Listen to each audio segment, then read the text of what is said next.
ওয়াশিংটনের পেন্টাগনে গত কয়েক সপ্তাহ ধরে একটা অস্বাভাবিক নীরবতা বিরাজ করছে। সাধারণত কোনো সামরিক অভিযানে সাফল্য এলে যুক্তরাষ্ট্রের প্রতিরক্ষা মন্ত্রণালয় থেকে বিবৃতির পর বিবৃতি আসে, কিন্তু এবারের সেই চিরচেনা বিজয়ের ভাষা নেই। এবার আছে শুধু দীর্ঘশ্বাস আর বন্ধ দরজার আড়ালে চলা জরুরি বৈঠকের খবর। কারণটা কি? কারণটা একটাই, ইরান। মধ্যপ্রাচ্যের এই দেশটি এমন একটা খেলা শুরু করেছে যেটা আমেরিকা বা ইসরায়েল কেউই আগে থেকে আন্দাজ করতে পারেনি। আর সেই খেলার নাম হলো মোজাইক ডিফেন্স সিস্টেম। গল্পটা শুরু করতে হলে একটু পিছনে যেতে হবে। 2021 সালের অক্টোবরে যুক্তরাষ্ট্র আফগানিস্তান থেকে শেষ সেনাটিকেও তুলে এনেছিল। তখন অনেকেই ভেবেছিলেন মধ্যপ্রাচ্যে আমেরিকান সেনাদের কফিনবন্দি হয়ে দেশে ফেরার দিন বুঝি শেষ। কিন্তু 5 বছরও পার হয়নি, আবার সেই একই দৃশ্য, আবার তারকাখচিত পতাকায় ঢাকা কফিন নামছে আমেরিকার বিমানবন্দরে, আবার পরিবারগুলোর আর্তচিৎকারে ভারী হচ্ছে আমেরিকার বাতাস। তফাৎ শুধু এটুকু যে এবারের প্রতিপক্ষ তালেবান নয়, এবারের প্রতিপক্ষ আরও সুসংগঠিত, আরও ভয়ঙ্কর, আরও রহস্যময়। ইরানের ক্ষেপণাস্ত্র হামলায় মধ্যপ্রাচ্য এমন এক অদ্ভুত অস্থিরতার মধ্যে দিন কাটাচ্ছে। একের পর এক হামলা আসছে, কখনো ইরাকে, কখনো সিরিয়ায়, কখনো সরাসরি ইসরায়েলের মাটিতে। কিন্তু সবচেয়ে ভয়ের বিষয়টা হলো এই হামলাগুলোর ধরন। এগুলো আর আগের মতো প্রচলিত যুদ্ধের নিয়ম মেনে হচ্ছে না। এগুলো আসছে এমন জায়গা থেকে, এমন সময়, এমন পদ্ধতিতে যেটা কোনো গোয়েন্দা সংস্থায় আগে থেকে ধরতে পারছে না। আর ঠিক এই জায়গাতেই ইরানের নতুন রণকৌশলের সবচেয়ে বড় শক্তি লুকিয়ে আছে, মোজাইক ডিফেন্স সিস্টেম। নামটা শুনলে মনে হতে পারে হয়তো কোনো প্রযুক্তিগত সিস্টেমের কথা বলা হচ্ছে, কিন্তু আসলে এটা প্রযুক্তির চেয়ে অনেক বেশি কিছু। এটা একটা দর্শন, একটা চিন্তার ধারা, যুদ্ধকে দেখার একটা সম্পূর্ণ নতুন চোখ। আর এই চোখ দিয়ে দেখলে বোঝা যায় কেন সারা পৃথিবীর সবচেয়ে শক্তিশালী সামরিক জোটও এখন হিমশিম খাচ্ছে। ব্যাপারটা বুঝতে হলে আগে বুঝতে হবে প্রচলিত যুদ্ধ কিভাবে কাজ করে। পৃথিবীর প্রায় সব দেশের সেনাবাহিনী একটা কেন্দ্রীয় কমান্ড সিস্টেমে চলে, মানে একটা প্রধান সদর দপ্তর থাকে যেখান থেকে নির্দেশ যায়, আর মাঠের সেনারা সেই নির্দেশ অনুসরণ করে। এই সিস্টেমের একটা বিশাল দুর্বলতা আছে, সেটা হলো কেন্দ্র ধ্বংস হলে পুরো কাঠামোই ভেঙে পড়ে। ঠিক যেমন একটা মাকড়সার জালের কেন্দ্রটা ছিঁড়ে গেলে পুরো জালটাই অকেজো হয়ে যায়। আমেরিকা আর ইসরায়েল দশকের পর দশক ধরে এই কৌশলটাই ব্যবহার করে এসেছে। প্রতিপক্ষের কমান্ড সেন্টার খুঁজে বের করো, সেটাকে ধ্বংস করো, ব্যাস যুদ্ধে জিতে গেলে। ইরাকে এটা কাজ করেছে, লিবিয়ায় কাজ করেছে, আফগানিস্তানেও প্রাথমিকভাবে কাজ করেছে। কিন্তু ইরানের বিরুদ্ধে এই কৌশল একদম কাজ করছে না, কারণ ইরান সেই ফাঁদে পা দেয়নি। ইরান জানতো যে সরাসরি যুদ্ধে আমেরিকা আর ইসরায়েলের বিরুদ্ধে প্রচলিত পদ্ধতিতে টিকে থাকা সম্ভব নয়। তাদের কাছে আমেরিকার মতো বিমানবাহী রণতরী নেই, ইসরায়েলের মতো অত্যাধুনিক বিমানবহর নেই, কিন্তু তাদের কাছে আছে অন্য কিছু, সেটা হলো বুদ্ধি আর ধৈর্য। বছরের পর বছর ধরে ইরান নিজেদের পুরো সামরিক কাঠামোকে এমনভাবে সাজিয়েছে যেটা আর আগে পৃথিবীতে কেউ দেখেনি। আইআরজিসি মানে ইসলামিক রেভলিউশনারি গার্ড কর্পস, ইরানের এই অভিজাত সামরিক বাহিনীকে 31টি সম্পূর্ণ স্বায়ত্তশাসিত ইউনিটে ভাগ করা হয়েছে। প্রতিটি ইউনিটের নিজস্ব কমান্ডার আছে, কিন্তু গোয়েন্দা ব্যবস্থা আছে, নিজস্ব ক্ষেপণাস্ত্র মজুদ আছে, নিজস্ব ড্রোন সক্ষমতা আছে, এমনকি নিজস্ব সাইবার যুদ্ধের সামর্থ্য আছে। এই প্রতিটি ইউনিট জন্য একটা আলাদা আলাদা ছোট সেনাবাহিনী।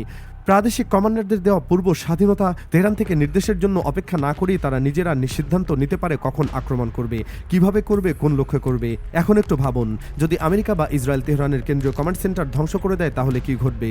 উত্তর হলো প্রায় কিছুই না, কারণ বাকি 31টি ইউনিট এখনও সক্রিয় থাকবে। রিটেক, কারণ বাকি 31টি ইউনিট তখনও সক্রিয় থাকবে। তারা নিজেরাই যুদ্ধ চালিয়ে যেতে পারবে, স্থানীয়ভাবে প্রতিরোধ গড়ে তুলতে পারবে, পাল্টা আক্রমণ চালাতে পারবে।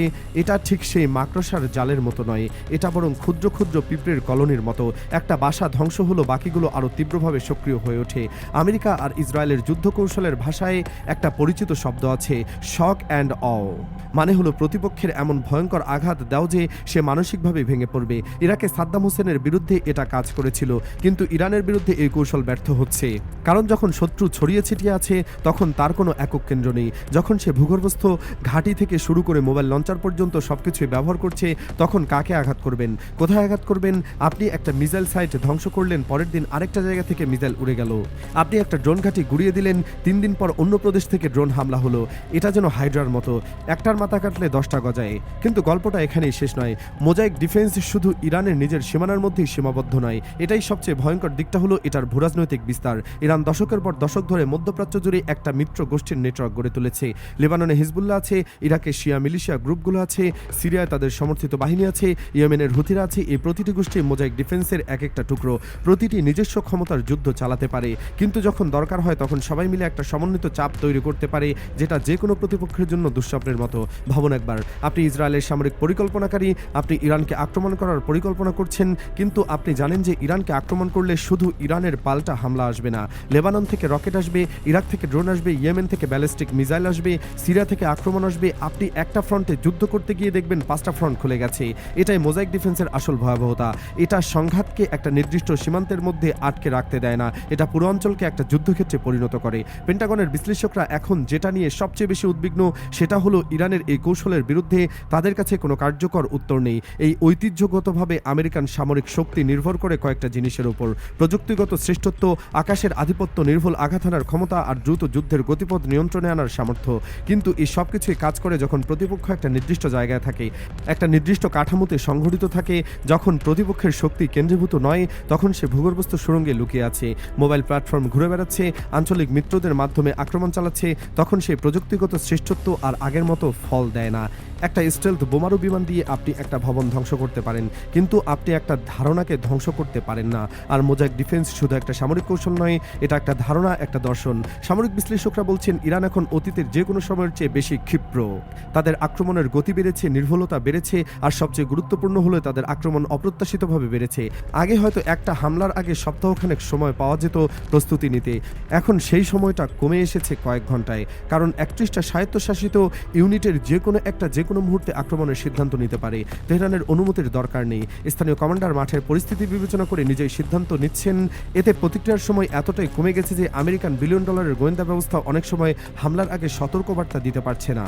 এখানে আরেকটা বিষয় আছে যেটা খুব কম মানুষই আলোচনা করছে, সেটা হলো সাইবার যুদ্ধের মাত্রা। মোজাইক ডিফেন্সের প্রতিটি ইউনিটের নিজস্ব সাইবার সক্ষমতা আছে। এর মানে হলো ইরান শুধু ক্ষেপণাস্ত্র আর ড্রোন দিয়ে আক্রমণ করছে না, তারা একই সাথে সাইবার আক্রমণও চালাচ্ছে।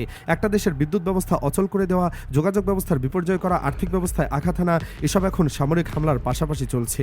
একটা মিসাইল যখন আকাশে উঠছে, তখন হয়তো একই সময়ে একটা সাইবার আক্রমণ প্রতিপক্ষের বিমান প্রতিরক্ষা ব্যবস্থাকে বিভ্রান্ত করছে। এই সমন্বিত আক্রমণের ক্ষমতায় ইরানকে আলাদা করেছে। প্রশ্ন হলো, এই কৌশলের কোনো দুর্বলতা নেই কি? অবশ্যই আছে। বিকেন্দ্রীকরণের একটা ঝুঁকি হলো সমন্বয়ের অভাব। 31টা আলাদা ইউনিট যখন নিজেদের মতো করে সিদ্ধান্ত নেয়, তখন মাঝে মাঝে পরস্পর বিরোধী পদক্ষেপ নেওয়ার সম্ভাবনা থাকে। আবার স্থানীয় কমান্ডারদের হাতে এত ক্ষমতা দিলে রাজনৈতিক নিয়ন্ত্রণ হারানোর ঝুঁকিও থেকে যায়। কিন্তু ইরান এই ঝুঁকিগুলো জেনে শুনে নিয়েছে। তারা বুঝেছে যে প্রচলিত পদ্ধতিতে আমেরিকা আর ইসরায়েলের বিরুদ্ধে জেতা সম্ভব নয়, তাই তারা খেলার নিয়মটাই বদলে দিয়েছে। এই মুহূর্তে যেটা সবচেয়ে উদ্বেগজনক সেটা হলো এই কৌশল অন্যদেরও অনুপ্রাণিত করেছে। বিভিন্ন দেশের সামরিক বিশ্লেষকরা ইরানের এই মডেল নিয়ে গবেষণা করেছেন। ছোট ছোট দেশগুলো যার বড় শক্তির বিরুদ্ধে নিজেদের টিকে রাখতে চায়, তারা এই মডেলকে নিজেদের জন্য অনুসরণযোগ্য মনে করছে। এটা যদি ছড়িয়ে যায় তাহলে আন্তর্জাতিক সামরিক ভারসাম্য একটা বড় ধরনের পরিবর্তনের মুখে পড়বে। সব মিলিয়ে ইরানের মোজাইক ডিফেন্স সিস্টেম শুধু একটা দেশের প্রতিরক্ষা কৌশল নয়, এটা প্রচলিত রাষ্ট্র বনাম রাষ্ট্রের যুদ্ধের ধারণাকে চ্যালেঞ্জ করছে। এটা এমন একটা বাস্তবতা তৈরি করেছে যেখানে শুধু প্রযুক্তিগত শ্রেষ্ঠত্ব দিয়ে যুদ্ধ জেতা সম্ভব নয়, বরং স্থায়িত্ব, অভিযোজন ক্ষমতা আর স্থানীয়দের সঙ্গতি প্রতিরোধী হয়ে ওঠে মূল চালিকা শক্তি। যুদ্ধক্ষেত্রে এখন আর শুধু অস্ত্রের সংঘর্ষ নয়, এটা এখন কাঠামোর সংঘর্ষ, চিন্তার সংঘর্ষ। আর এই সংঘর্ষে কে জিতবে সেটা এখনো বলার সময় আসেনি। কিন্তু একটা কথা নিশ্চিত, পৃথিবীর যুদ্ধের ইতিহাসে একটা নতুন অধ্যায় শুরু হয়েছে, আর সেই অধ্যায়ের প্রথম পাতায় লেখা আছে একটাই নাম: মোজাইক ডিফেন্স।